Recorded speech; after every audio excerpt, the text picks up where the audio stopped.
အားလုံးပဲမင်္ဂလာပါ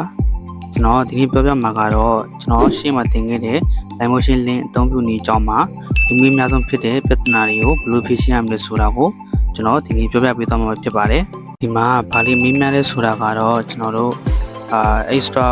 audio မပေါ်တာတွေ video ထုတ်လို့မရတာတွေအဲ့ဒါတွေကိုမေးထားတာပဲဖြစ်ပါတယ်အဲဒီအကြောင်းအရာတွေကိုဒီနေ့မှာဘယ်လိုလုပ်ရမလဲဆိုတာကိုကျွန်တော်ပြောပြပေးသွားမှာဖြစ်ပါတယ်ကျွန်တော်ဥပမာပြမယ်နော်ကျွန်တော် template ထဲသွားတယ်ဗျာဘလို့လိုချင်တဲ့ link တစ်ခုကိုကျွန်တော်တို့နှိပ်လိုက်တယ်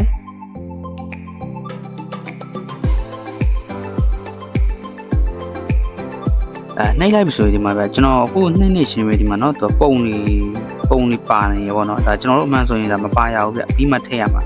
ပေမဲ့သူကပါနေရဲ့အဲ့မှာပဲအဲ့ဒါသူရဲ့ link ဧတာပေါ့เนาะဒါကိစ္စမရှိပါဘူးကျွန်တော်တို့ပြောင်းလို့ရပါတယ်ကျွန်တော်တို့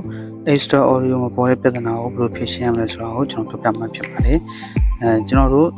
ဒီအတန်ထည့်ပြီးသွားပြီဆိုရင်ကိုထည့်လိုက်တဲ့ဗီဒီယိုကိုထောက်မှ extra audio ကပေါ်မှာပေါ့နော်တခြားဟာတွေကိုထောက်ရင်ကျွန်တော်မပေါ်ဘူးခင်ဗျာဒီမှာကျွန်တော်ဥပမာဆိုရင်ဒီပုံတစ်ပုံထောက်လိုက်မယ်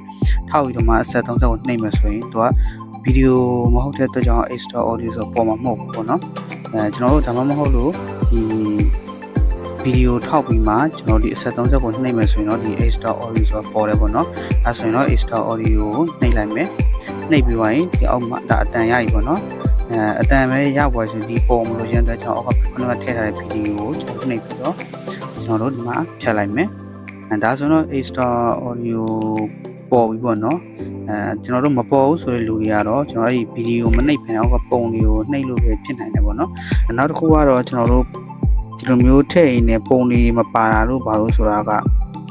တခါကျရင်ကျွန်တော်တို့ဒီကနေပြန်ထွက်သွားတဲ့ဒီလိုဘတ်နဲ့ပေါ့နော်ဘတ်ကလုံးနဲ့ပြန်ထွက်လာရင်လည်းဒီပုံတွေကအစားပြန်ထည့်ရတယ်မပါတာတွေဖြစ်တတ်တယ်ပေါ့နော်အဲ့တော့ကျွန်တော်တို့ပုံတွေထည့်ပြီးဆိုရင်ပိုသေးကြအောင်လို့ကျွန်တော်တို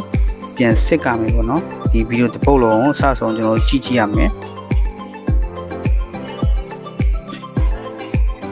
ကျွန်တော်တို့ကြားတယ်ပေါ့နော်မကြည့်ပြတော့ဘူးဒီမှာကျွန်တော်တို့အဆုံးထိပါတယ်ပေါ့နော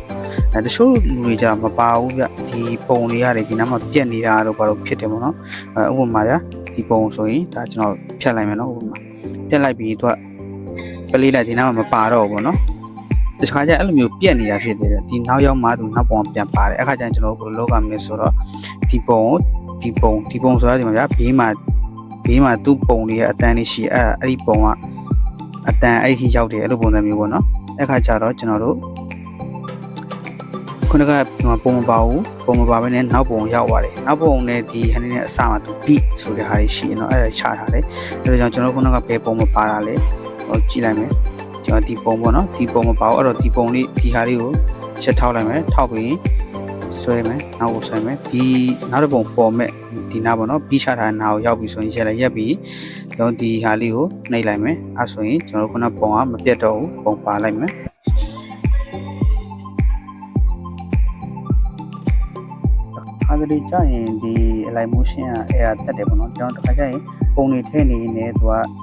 ပြန်ထွက်သွားပြီးတော့မှသူပုံတွေကပျောက်သွားတယ်အခါကျရင်ကျွန်တော်တို့ကိစ္စမရှိဘူးပေါ့နော်နောက်တစ်ခါကျွန်တော်တို့ပြန်လုပ်ပြီးတော့မှကျွန်တော်တို့ပြန်ထည့်လို့ရတယ်ပေါ့နော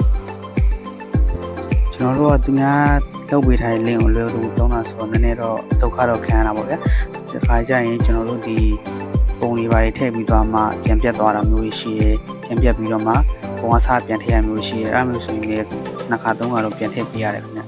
ျဒါတော့ကျွန်တော်ဆိုရင်လည်းဒီလိုပဲပေါ့နော်ထည့်ရတာပေါ့ဒါကတော့ဟို live motion error ဆိုတော့ဘာမှတော့လုပ်လို့မရဘူးပေါ့နော်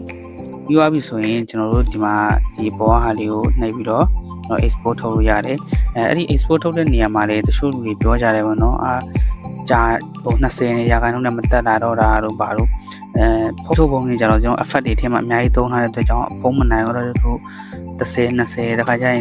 ဟို69ရောက်မှတင်နေလူတွေရှိတယ်ကျွန်တော်လည်းတခါကျရင်ဖြစ်တယ်ပေါ့နော်ဗီဒီယို download ဆွဲလိုက်တဲ့ဗီဒီယိုပုံမှာပဲမူတည်တာပေါ့နော်ဟို link ကိုဆွဲလိုက်တဲ့ link က effect တွေနိုင်သုံးရတဲ့ link ဆိုရင်ကျွန်တော်တို့တခါကျရင်ဖုန်းမနိုင်ပဲဖြစ်နေတာမျိုးတွေတို့ကြာနေရမျိုးတွေဖြစ်တတ်တယ်ပေါ့နော်အဲ့ဒါဘာမှတော့ပူကြမလို့ပါဘူးအဲ့ဆိုရင်တော့အဲ့ဒီဗီဒီယိုကမရဘူးဆိုတော့နောက်တစ်ပုတ်လုပ်ကြည့်ပါနော်နောက်တစ်ပုတ်လုပ်ကြည့်တော့မရဘူးဆိုရင်တော့ဒါကျွန်တော်နောက်ကြရင်နောက်ဗီဒီယိုမှာပြန်ပြီးတော့မှပြဿနာကိုပြန်ဖြေရှင်းပေးမယ်ပေါ့နော်နောက်ထပ်သိချင်တာတွေရှိနေကွန်မန့်မှာမေးခဲ့ပါကျွန်တော်တက်နိုင်ဆုံးအားလုံးအဆင်ပြေအောင်ပြန်ပြီးဖြေချပေးပါမယ်အားလုံးကျေးဇူးတင်ပါတယ်